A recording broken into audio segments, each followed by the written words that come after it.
There's one area of rainforest in South America that no one so far has tried to cut down. One reason is that its trees stand rooted in several feet of water.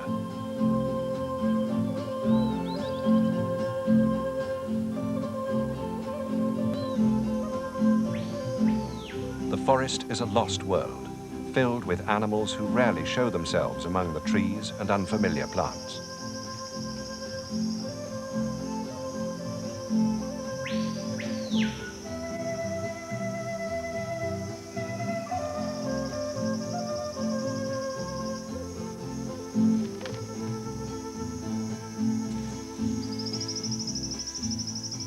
The forest stretches for 500 miles in all directions.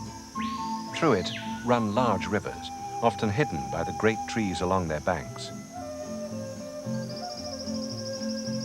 1,000 miles to the east, all these rivers add their waters to the Amazon. There are many strange creatures in this flooded forest, but none so strange as this bird. It's the hoatzin. At first sight, the hoatzin looks like a link between the earliest birds and their reptile ancestors. It's a most appropriate denizen of this lost world. In Amazonia, these flooded forests are known as the igapo. The trees along their riverbanks provide ideal habitat for the mysterious hoatzin.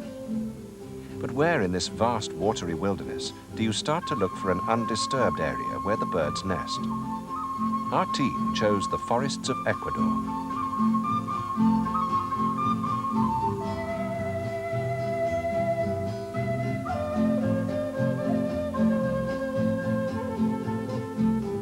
Ecuador is a small South American country between Colombia and Peru, little larger than Great Britain.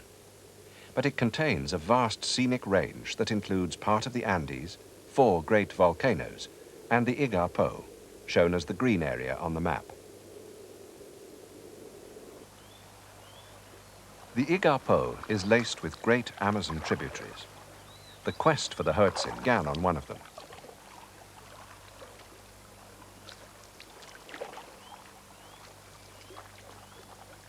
Friedemann Koester, scientist turned wildlife cameraman, is a former director of the Charles Darwin Research Station in the Galapagos Islands. He has worked as a scientist for 20 years in South America, so he thought he knew the difficulties when he set out to make a film about the hoatzin.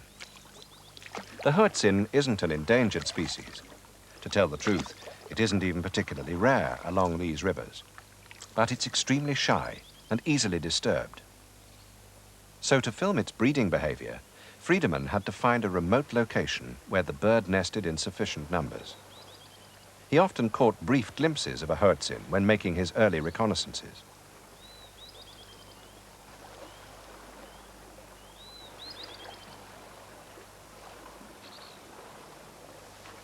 The main waterways certainly weren't going to produce the answer.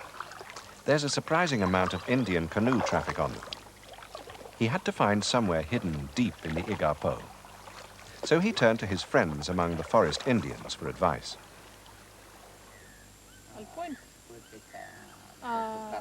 The chief of the Siona tribe, Victoriano Criollo, was very willing to help, even though the whole enterprise probably seemed crazy to him. Why should anyone want to photograph a bird? Hoatzin aren't even good to eat. Their flesh is rather rank, but their eggs are quite good as a change from monkey and fish. Nevertheless, if that's what his friend Friedemann wanted, he would make a suggestion. He would even come along as a guide with his son. The place the chief suggested was the lagoon of Cuyabeno. Cuyabeno lies close to the Colombian border. It's a nature reserve within the territory of the Secoya Indians, a tribe related to the Siona. It's seldom that anyone from the outside world goes there. In the center of Cuyabeno, there's a lagoon, one of the few open spaces in the flooded forest. It's a basin, raised slightly above the level of the rest of the igapo. When the rivers are in full flow, the lagoon is flooded to a depth of up to 10 feet. When the rivers fall, around January, Cuyabeno can dry out in a few days and flood again nearly as quickly. This was the ideal place, the chief said, to film hoatzin. Getting there was no problem, at least not to anyone brought up in the flooded forest.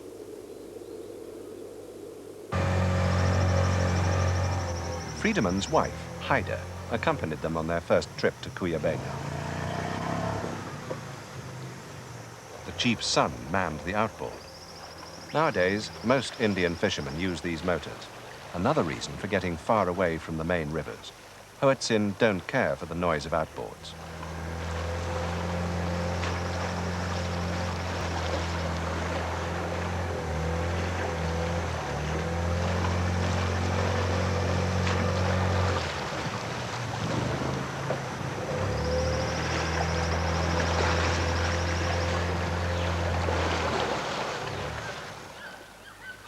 The chief lent the Kirsters one of his huts as their base on the lagoon. To have such a base was perfect, but it was to prove to be the only easy and straightforward part of the whole operation.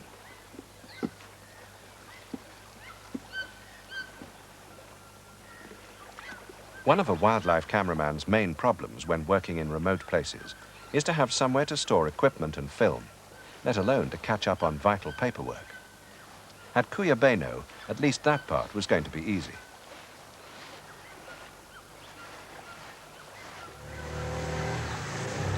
Almost nothing else was easy. The first problem was to provide the cameras with a steady base. Practically all the filming would have to be done while afloat. A partial answer was to lash two canoes together and build a platform over the stern of both. Would Cuyabeno fulfill its promise, not only for filming hoatzin, but also the secret life of the forest about which so little is known? Friedemann had previously only flown at low level over the lagoon. This was the first time he'd seen it at ground, or rather water level. When I got to this beautiful lagoon for the first time, I was amazed. The dark forest opened all of a sudden and gave way to this vast lake. All the trees stood half submerged and reflected in the water. It was absolutely calm and peaceful. From the forest edge, distant bird calls were ringing over the lagoon. I thought I had never been to a place more enchanting than this. One of the first discoveries was that orchids are as common in Cuyabeno as dandelions in an English meadow. Many of grow on the flooded trees. This is a violacia, an orchid of the genus Cattleya. The spiky crown close by is an epiphyte. Epiphytes are plants growing on other plants without taking nourishment from them. They're not parasites, but have a life of their own.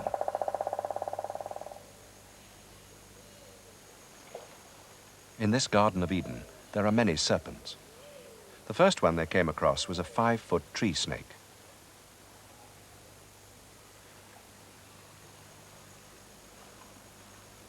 Life surrounded by water is no problem for a tree snake. They're excellent swimmers, and so can move from tree to hunt small birds, tree frogs, and lizards.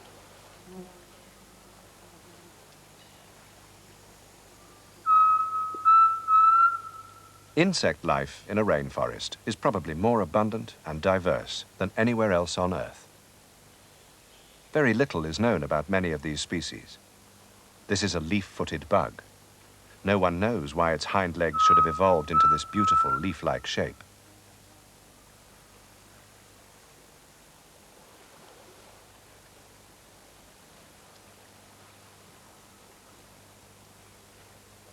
It's hard to see what evolution had in mind when it produced many of these life forms. What purpose do the long horn-like appendages of this spider serve? While Friedemann filmed these weird life forms, he saw hoatzin every day. He knew he'd found the right location, but the nesting season was nearly over. He'd have to wait months until they nested again. Time to film the other curious life of the flooded forest. Two sorts of animals live in Cuyabeno: those who must stay put when the floods come and find a living where they are, and those who can move around in search of food and shelter. For at least 10 months of the year, the ants have to make do with what a single tree provides. The ants have solved their food problem in an ingenious way. Their tree of residence flourishes in flood conditions. Its saps are full of sugary substances. The ants don't eat the sap themselves, but the tree hopper does. Tree hoppers excrete a sugary honeydew.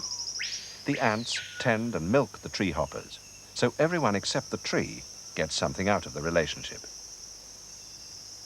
In a flooded tree nearby, Friedemann found a quite different ant's nest. The ants here play a key part in another strange chain of events. This nest is a much larger affair, made of earth and chewed vegetable fiber. Quite inadvertently, these ants have created a sort of hanging garden. Seeds carried in with the nesting material germinate, producing a mass of green shoots, which help to bind the nest together and probably camouflage it.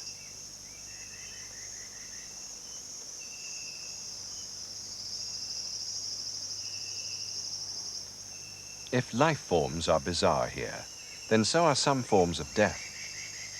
Fungus spores have invaded the body of a butterfly, mummifying it where it died on the leaf.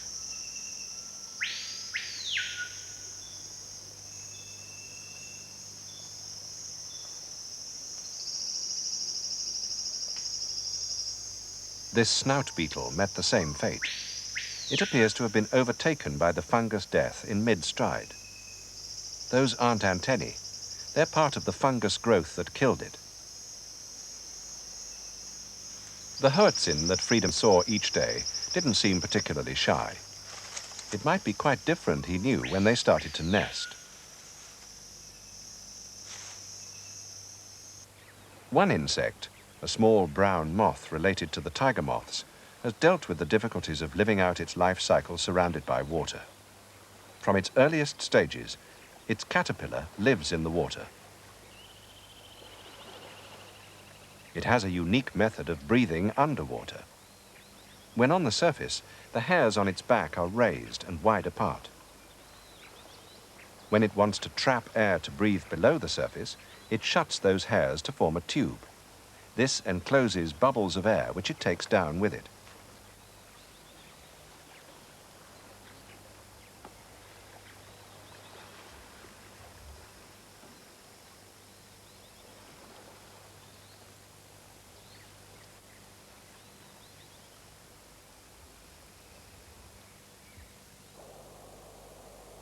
The caterpillar finds its food among the waterweed and algae of the lagoon. When Friedemann Koester questioned the forest Indians about this, they said they knew the caterpillar but had no idea what it turned into. They did know a small brown moth, which, they said, came to bathe with them in the evenings. Friedemann filled in the gap in their knowledge. The moth they saw was laying its eggs on the surface. Those eggs hatched to produce this caterpillar. Even pupation takes place underwater. This is the caterpillar weaving its cocoon while submerged.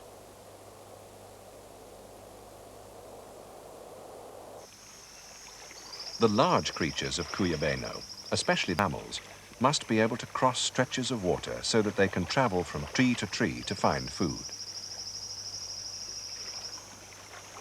One of the sloth's food trees is the macrolobium. They don't grow in dense clumps. There are few dense clumps of anything in the lagoon. So if the sloth isn't to starve, it has to swim.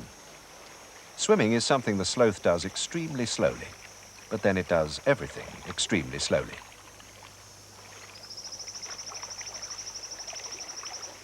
This is a three-toed sloth. You can tell it's a male by the dark patch on its back.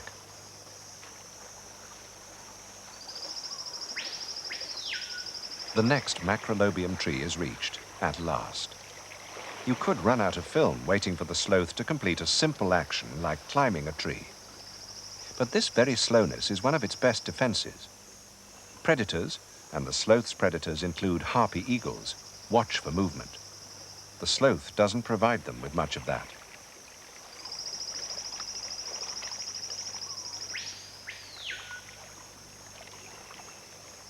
The sloth is quite big and immensely strong. If you're small and weak like the opossum, speed is your best defense.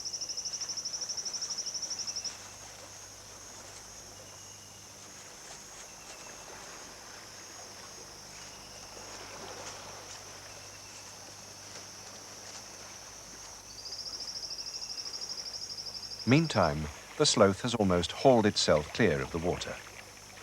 It has claws like bailing hooks. They look extremely fearsome, but their main purpose is to enable the animal to cling on.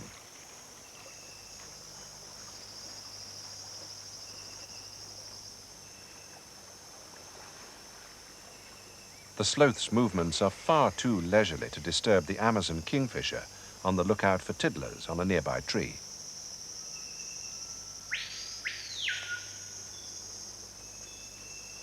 Once in the treetops, the sloth's favorite posture is to hang upside down beneath a branch. The hooked claws give it an almost unbreakable hold.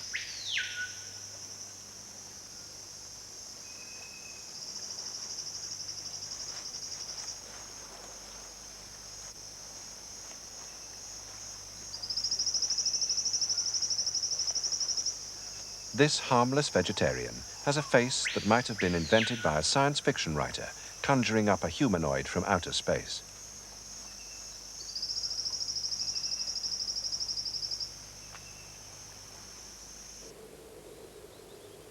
For 10 months of the year, Cuyabeno looks like this. Then in January, there's a dramatic change. There's far less rain. The rivers fall. The water drains out of the lagoon, and Cuyabeno presents an entirely different picture. Land that was under 10 feet of water is suddenly exposed. Within 2 days, green patches begin to appear.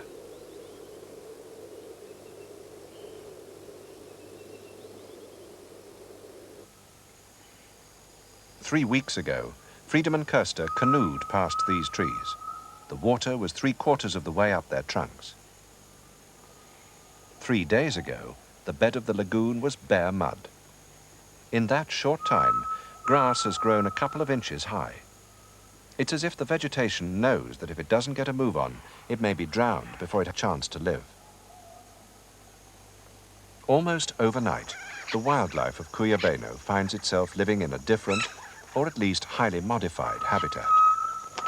And not only the resident wildlife of the lagoon, animals from the surrounding forest take advantage of Cuyabeno's sudden greening. These parrots are forest birds. The forest is so dark that grass doesn't grow there.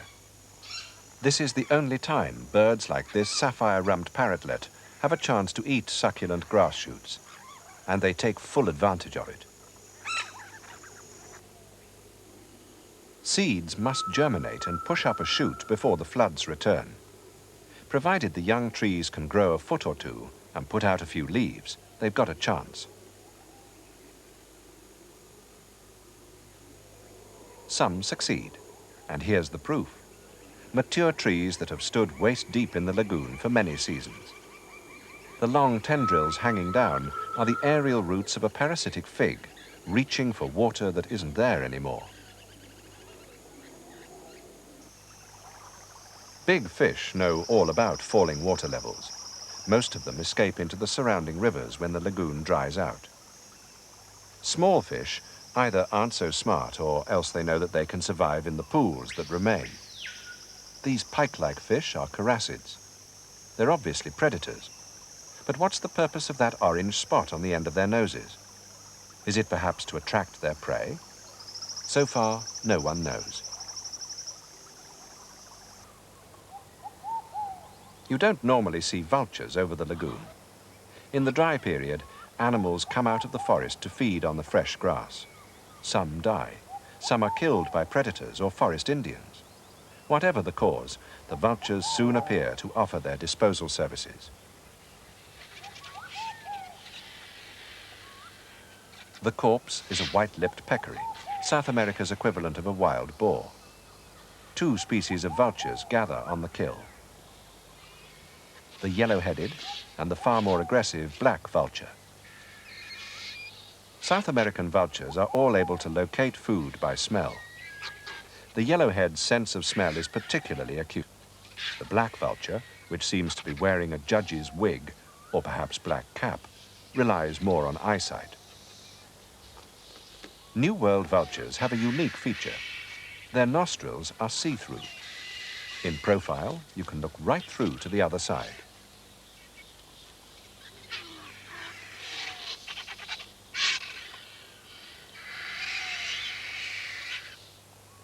New World or Old World, vultures behave in much the same way everywhere. There's invariably a pecking order. In this case, it's the yellowheads who give way to the blacks, who then dispute the titbits amongst themselves.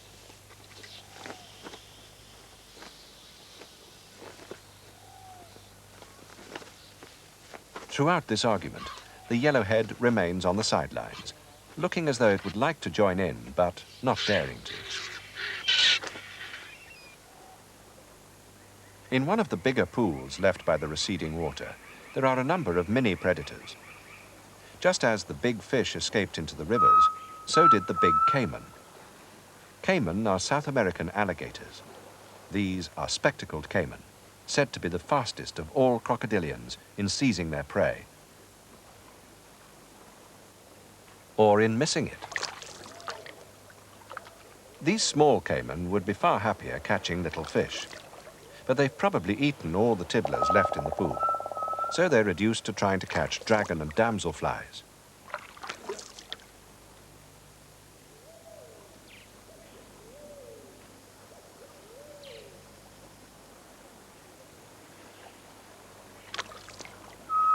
Got one at last.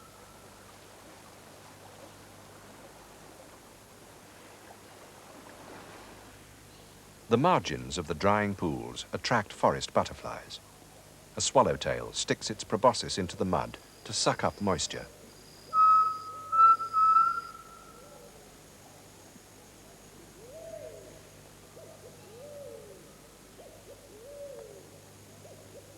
At first sight, it looks as though it's laying eggs.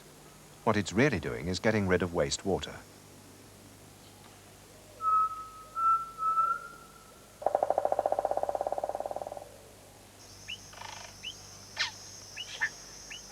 Towards the end of the drying out period, a bird with a beautiful name arrives to nest, the orapendula. Its proper name is the yellow-rumped cacique. They seem to be able to sense when the floods are likely to return. That's when they start nest building. Orapendulas are colonial nesters. They weave deep, basket-shaped nests, using palm fibers and aerial roots from the trees. The female does all the building.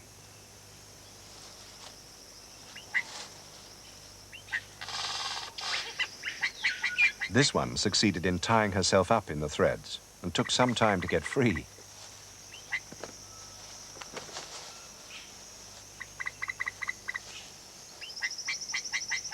At the top of the nest is a sort of platform where the male displays. He's larger, gaudier, and more gorgeously golden. He almost looks as though he's inspecting the work.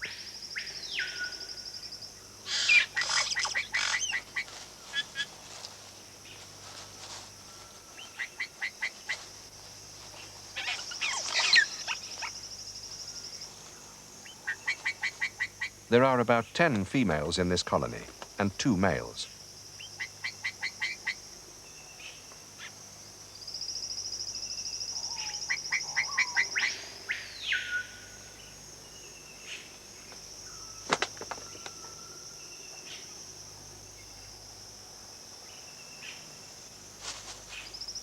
The male watches the females weave and sings his nuptial song.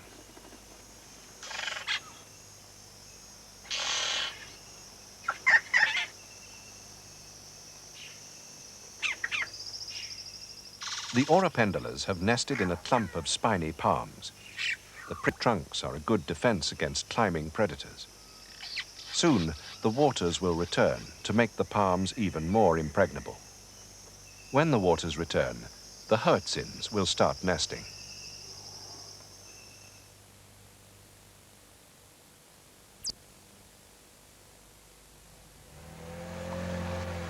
Reaching Cuyabeno towards the beginning of the wet season was a nightmare. Friedemann Kirster now had to bring in supplies for his most concentrated period of filming. The hoatzin, the object of his quest, would soon be starting to nest.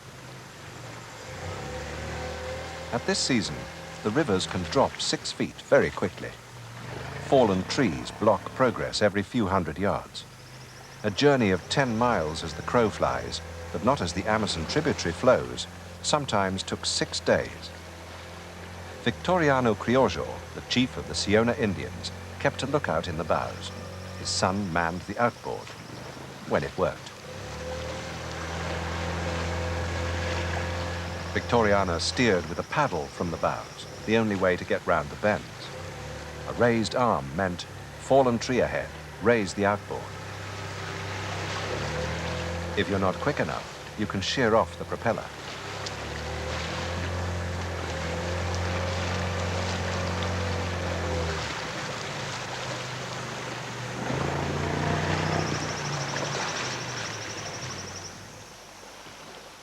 Often the stream was completely blocked by fallen trees. Then Victoriano took his axe and chopped his way through.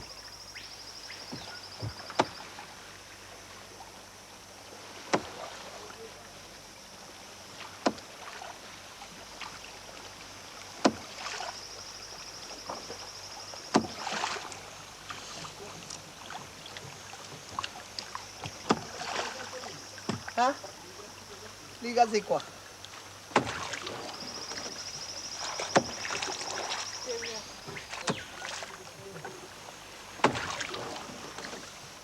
Sometimes logs could be shot if you could get up enough speed. Quite often the canoe stuck halfway. Siona Indians have an answer for this. There's a tree in the forest called a cecropia. The underside of its bark is incredibly slippery.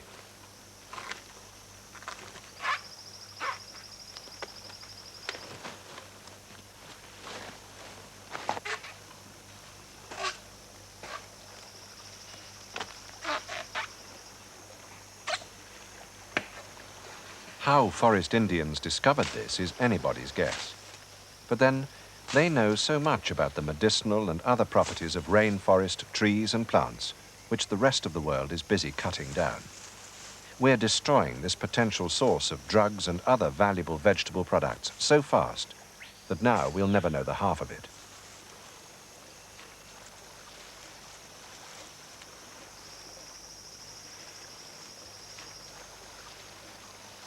Though he has lived and worked as a scientist in South America much of adult life, Friedemann had never seen cecropia bark used as a slipway before.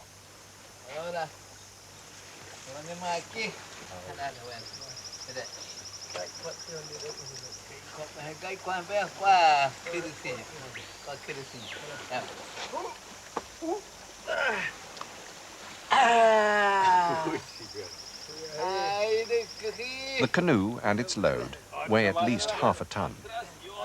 Once the bows rested on the bark, it slid across the log as if it had been greased.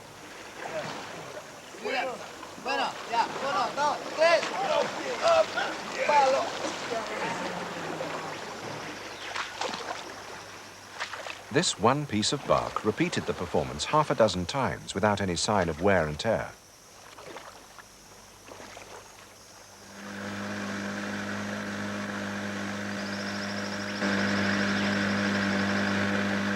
As they neared Cuyabeno Lagoon, the rivers shallowed. Eventually, there was nothing for it but to get out and walk.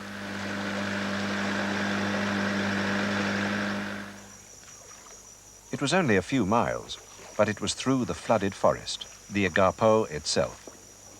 It took Friedemann 8 hours to hike to his camp while carrying over 75 pounds of film and food.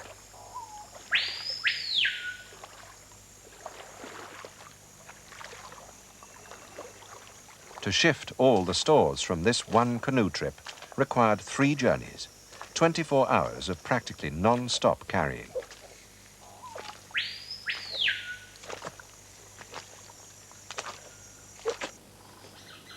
Ironically, almost as soon as he was back in the lagoon, the water rose again. Violently changing levels are typical of late February and early March. This time, the water was back to stay. In the spiny palms, the Orapendula colony at last felt secure from attack from below, but not from above. Security vanished with the appearance of the black caracara. Caracaras are extremely bold members of the hawk family. They don't bother to hide themselves when they go raiding. This male Orapendula is busy displaying, but others give a warning call. The caracara isn't in the least deterred. However, the entrance to the nest is too small and well built for the raider to break in that way.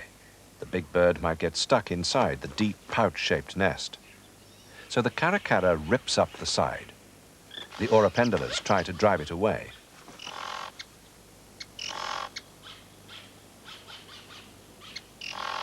The defensive spines on the palm trunk are useless against this type of attack.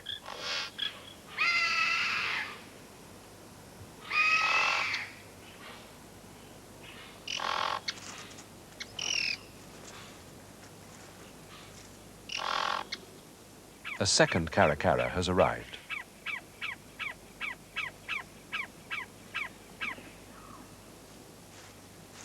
There's only one egg. The normal clutch is 2, so she's only just started to lay.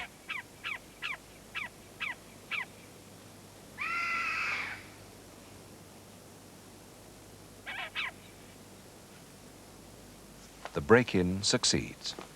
The caracara has got the egg. With the coming of the rains in mid-April, Friedemann knew that he was reaching the final stages of his quest.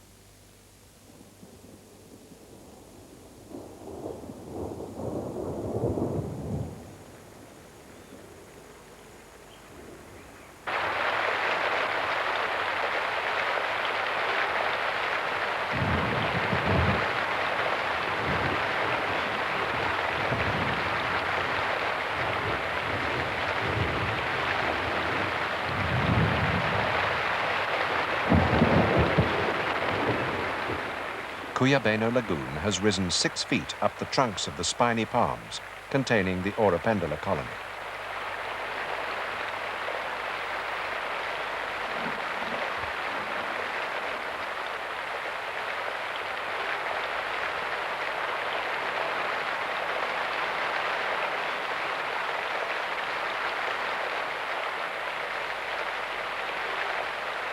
The hoatzins are starting to nest in earnest.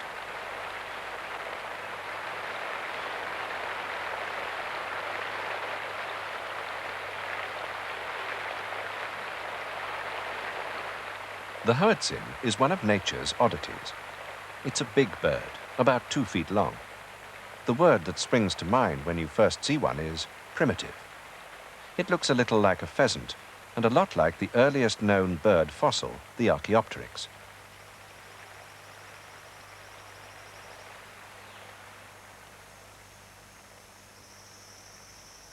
The permanently erect crest is a feature all its own and seen in few other birds.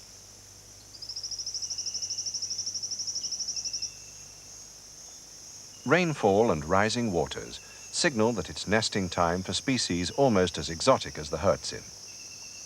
One of the big Amazon woodpeckers, the lineated woodpecker, already has young in a macrolobium tree close by.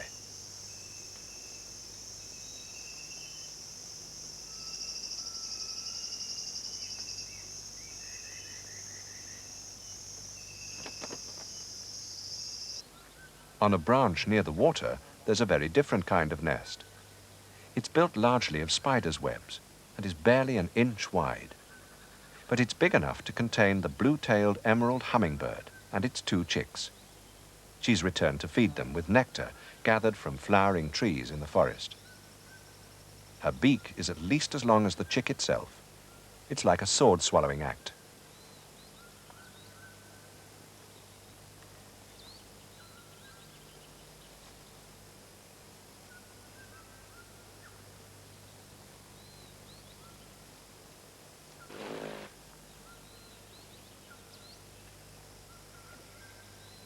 All those months of preparation and experiment have now paid off. To film the nesting hoatzins, Friedemann has at last designed a fairly stable floating hide based on 2 canoes.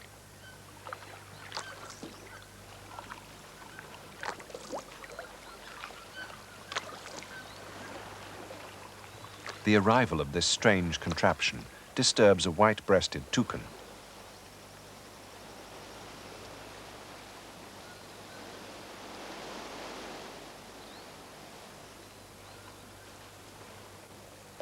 When Friedemann arrived to start filming the hoatzins, early each morning, he could never be certain whether his hide would be afloat in 4 feet of water or aground on the mud.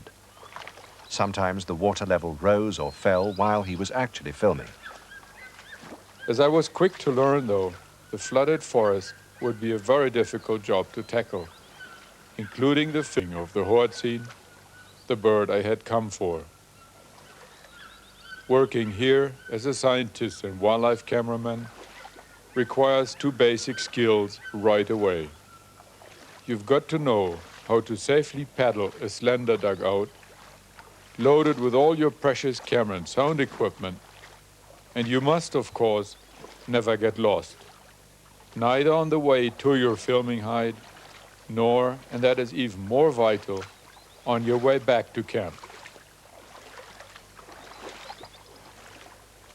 It is quite obvious that you can't even take a single foot of steady shots from a shaky canoe. So there is the problem of where and how to set up a stable hide for the filming in this flooded paradise. A mobile platform has obvious advantages, but it sure is heavy. And not even as a child, back in the forest at home, have I built so many platforms and trees as here. Once Friedemann was in his hide, he had to stay there all day. Leaving it would disturb the hoatzin. With temperatures often in the 90s, you become very dehydrated. The trouble is that if you drink a lot, you also sweat a lot and mist up the eyepiece of the camera. On a good day, Friedemann shot less than 3 minutes of film. So rather than risk missing anything because of a fogged viewfinder, he waited to drink until he climbed out of his sweatbox each evening. When the water was the right level, he looked directly into a hoatzin nest with 2 eggs.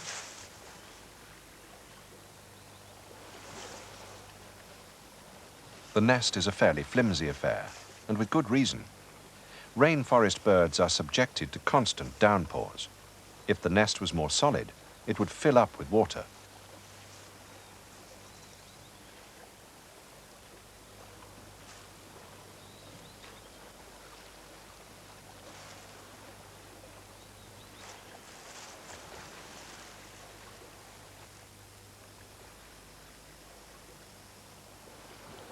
There are usually 2 or 3 eggs. Incubation takes about a month. From the beginning, the chicks are fed on food pre-digested by the parents. It's probably the most exotic food of any bird in the world. In Cuyabeno, it consists largely of orchids.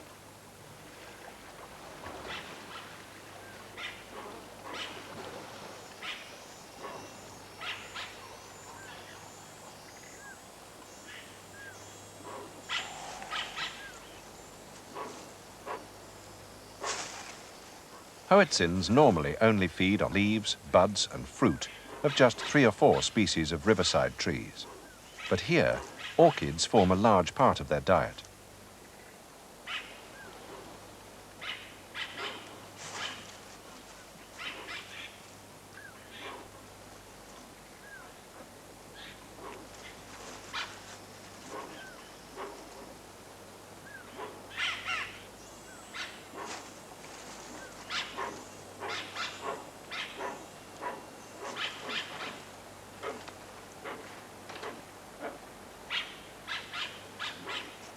To the orchids is added a sprinkling of epiphytes.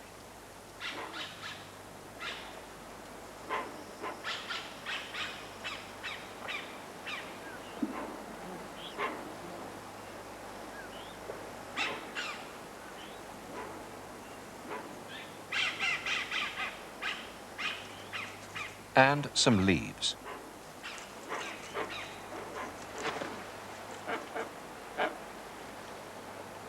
The upper bill in most birds is fixed to the skull. In the hoatzin, it's articulated, a characteristic it shares with parrots. This probably helps the bird to bite off large sections of tough leaves.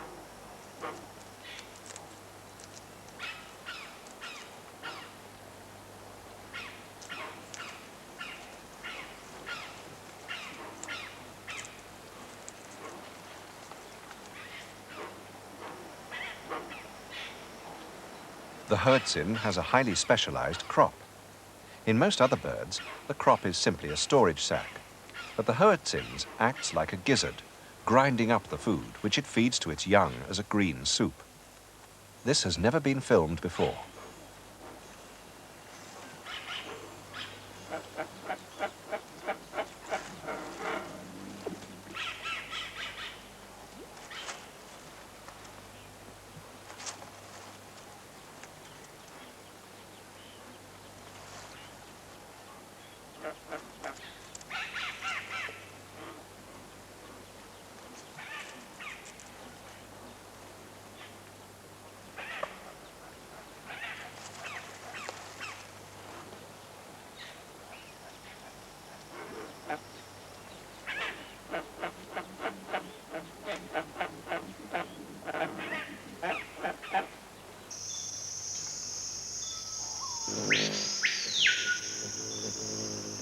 Nearby, the hummingbird's chicks are now nearly overflowing their tiny nest. Parents and chicks together weigh under half an ounce.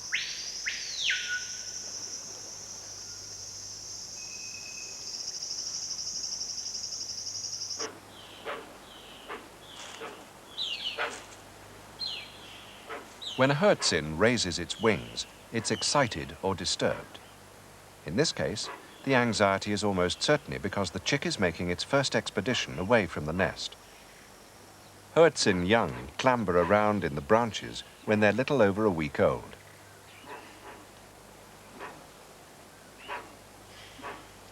The parent clucks to reassure it.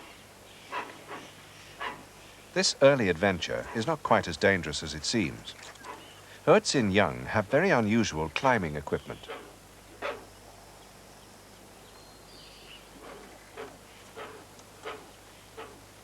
Now we're coming to the connection with the earliest bird of all, the Archaeopteryx, the fossil link between birds and reptiles. On each wing, the hoatzin young have two claws. There they are. Two other bird species have wing claws, but the hoatzin is the only one that uses them for clinging and climbing.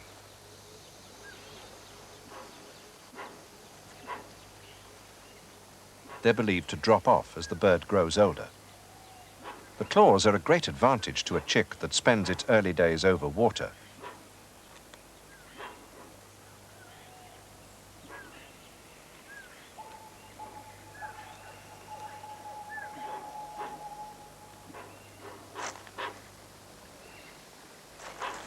Because of these claws, it's tempting to view the hoatzin as a missing link. But many other characteristics of the adult are far from primitive. It's even been suggested that the wing claws are the product of recent evolution rather than a relic of the past. But so far, no one is certain. The hoatzin remains an intriguing bird mystery.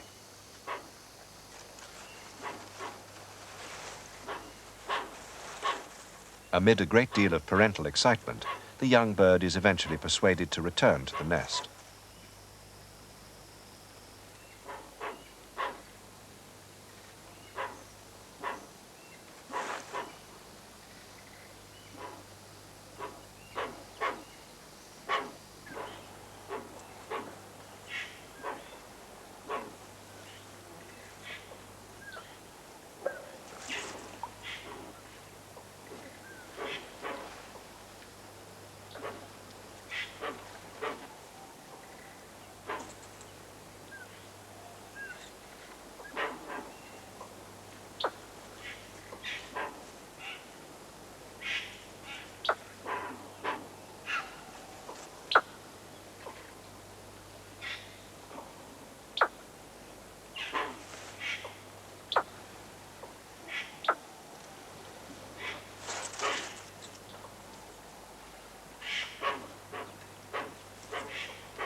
Although Cuyabeno is a nature reserve, the government of Ecuador protects the rights of the forest Indians in whose territory the lagoons lie. Hunting and fishing are among those rights.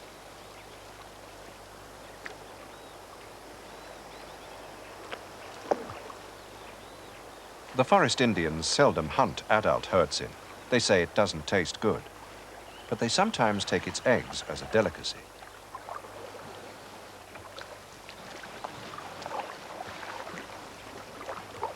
They only collect a reasonable harvest. Conserving a species for future use is one of the most practical forms of conservation, and a philosophy which all hunting peoples well understand. Though the Indians didn't understand why Friedemann wanted to film the birds, they always cooperated by keeping away from the nest on which he'd set up his hide. The egg collector, a Sequoia Indian, and his son are relatives of the old chief who taught Friedemann how to use the slippery bark to free his canoe.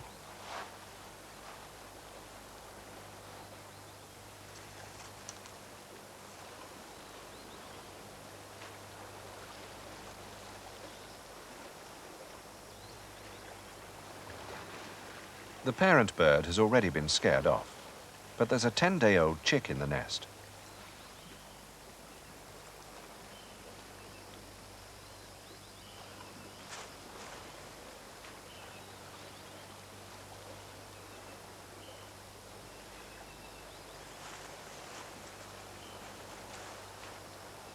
The young bird demonstrates one of the hoatzin's most remarkable survival tactics. Hoatzin chicks can swim from a few days old. They can escape most predators by diving and hiding amongst waterweed and sunken roots, which their plumage closely resembles. But they've got to be able to clamber back into the nest tree so that their parents can feed them. That's where the wing claws again come in useful. Primitive throwback or up-to-the-minute design, the young hoatzin is brilliantly adapted to survival in the flooded forest.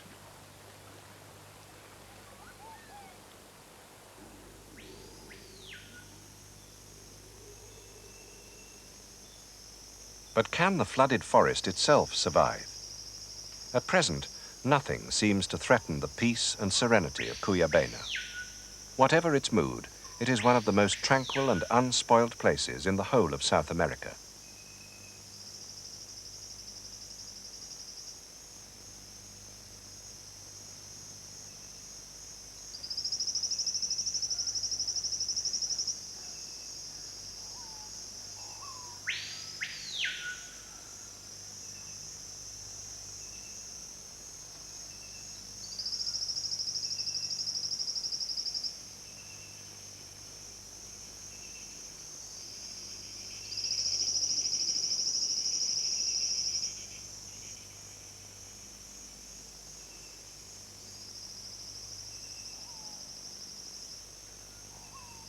There is, however, one threat, and that comes from deep in the earth.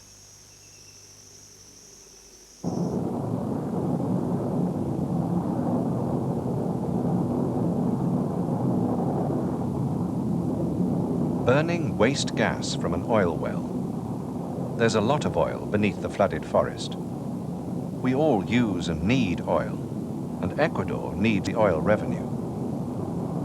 It's fair to say that both the government and the oil company are doing everything in their power to avoid harming the environment.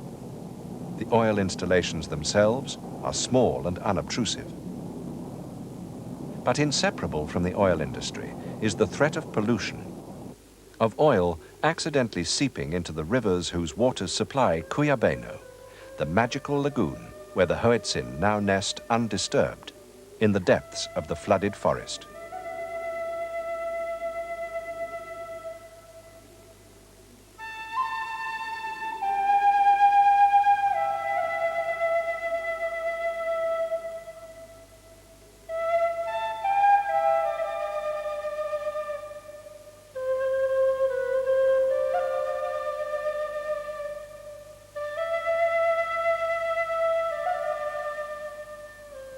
The next survival special captures the diversity of wildlife to be found in the mountainous upper reaches of the Colorado.